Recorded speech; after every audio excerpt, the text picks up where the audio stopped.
Ano yung bilin mo sa mga anak mo pagdating sa social media? I think it's the same thing. Ang sinasabi ko lang, it's your generation now. I really don't know how it works, but ang point ko lang, lumaki kayo sa gandong buhay.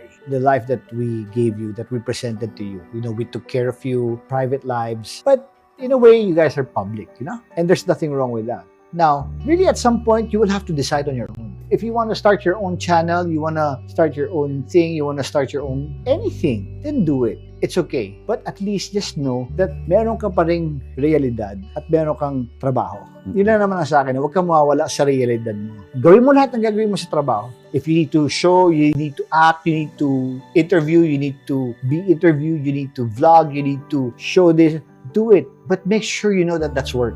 Para yung reality mo, yung tunay na buhay mo, ito naman, yung privacy mo naman is intact. Because yun ang magbibigay ng sanity sa atin ng parang hindi ka masyadong affected. So, binibigay mo sa mga anak mo yung limitations na